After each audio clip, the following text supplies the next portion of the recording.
So this is gonna be my 4th year living in China, and by now I feel like I've got it pretty figured out. But a lot of what makes my life really comfortable and easy in China comes from knowing how to properly use this machine. And not just making calls, receiving texts, that kind of thing. I'm talking about some essential apps that you need to have on your phone if you're planning to come to China to travel, to work, to live.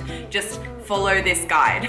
So I'm gonna start off with my most used app in China. It's WeChat. You've probably heard of it before, but you probably don't realize how important WeChat is in China. You do everything on this app. Essentially what it is a messaging app, much like WhatsApp or Facebook Messenger, but it's so much more than just making calls and video calls. So as well as being a messaging app, it's also a social media platform.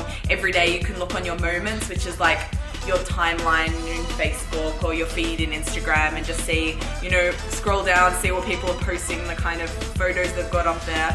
I use this as my payment device. So in China, I don't bring a wallet around with me anywhere. I just use WeChat to pay. But just a little a side note, if you want to have WeChat Pay, you also have to have a Chinese bank account. So if you're just coming here for a few weeks or staying even just for a few months, you won't be able to use that function. It's only people that are maybe coming here to study for a longer period of time that are able to have a residence permit and therefore get yourself a Chinese bank account. But if you do have the opportunity to open a Chinese bank account, 100% you need to set yourself up with WeChat Pay. It makes your life so much easier. I just go into stores, scan, pay, gone. You can pay anything from a juice to a car using WeChat Pay. It's awesome. So the next app on my list is Aloma, which is a food takeaway service. And I say Aloma because that's just the one I've always used, but there's a host of takeaway apps in China, so you can really take your pick. In China, definitely one of my favorite things has to be the food takeaway. I can be on my bed at 11:30 p.m, feel like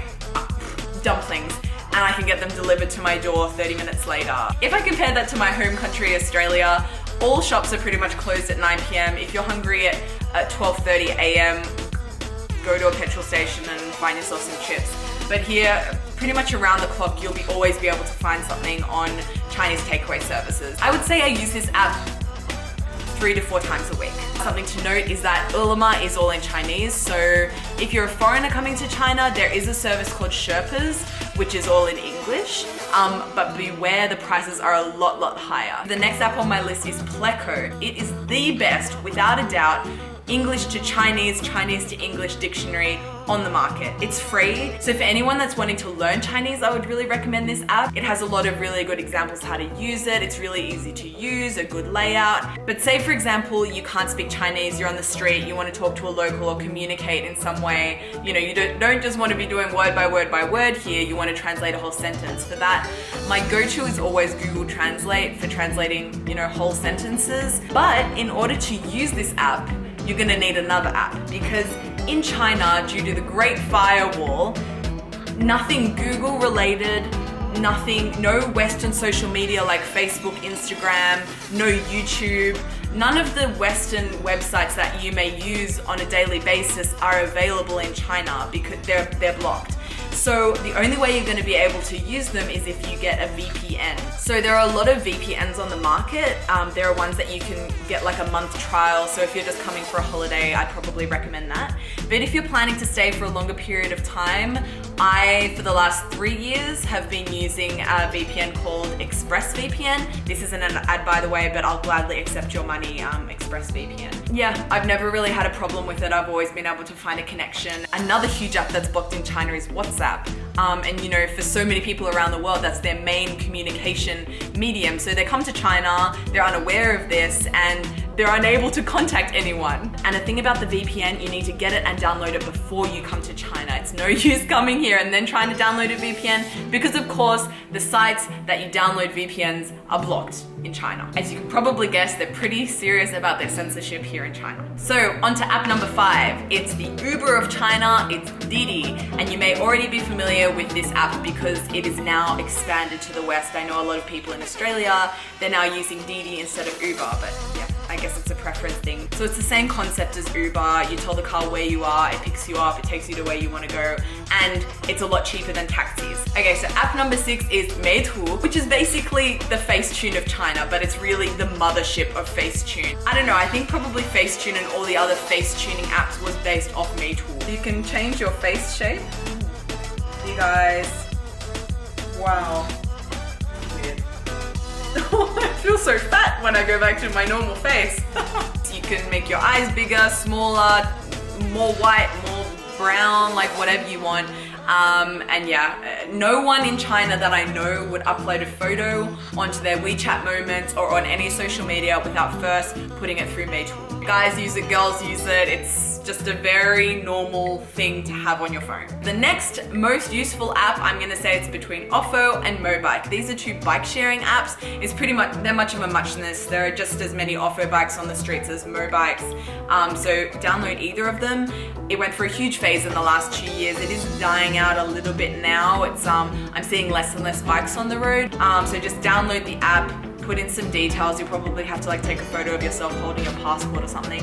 And then when you want to use the app, you just scan the bike, scan the QR code on the bike. It'll give you the code to unlock the bike, ride the bike, finish your journey, and just leave the bike. So you probably have these in your home country, so it's not such a foreign concept, but China is definitely the land of the share bike. Okay, next app is very useful when it comes to travel within China. It's Tripcom. I've learnt the hard way that this is the most useful travel app to have in China. I previously, for all my hotel bookings, was using booking.com. It was only very recently that I was looking for hotels on booking.com for a city in China, and it came up with 0 results. And I freaked out. I was like, is this place even a city? Like, what am I doing going to this place? It turns out that there were no hotels on booking.com because it was so Chinese, this city, that not many Westerners are even going there. So if you're looking for a hotel in China, if you're going to some more remote locations, I would suggest using Trip.com. It's in English. It also has some really good information in terms of airport transfers or trains or getting around China, but it isn't as comprehensive as some of the Chinese travel apps that you can get. So if you can speak Chinese, I would suggest downloading Qunar, which is a really comprehensive guide when it comes to hotels, flights, car hire, buses from whoop whoop to whoop whoop. Everything is on that app. But if you can't speak Chinese, then Trip.com would be the one for you.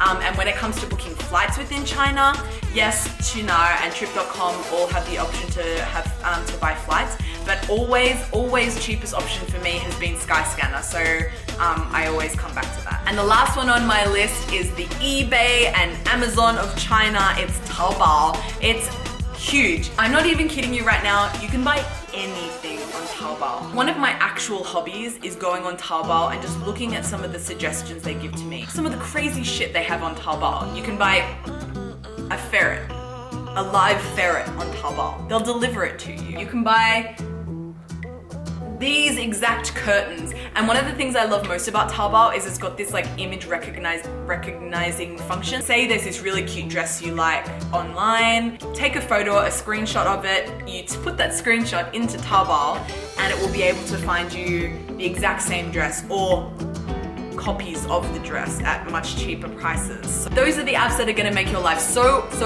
much more comfortable and easy and hassle-free in China. If you are Chinese or live in China or have been to China, maybe you can comment down below what apps you found were most useful to you when you were here. Okay, I'll see you guys next time. Bye!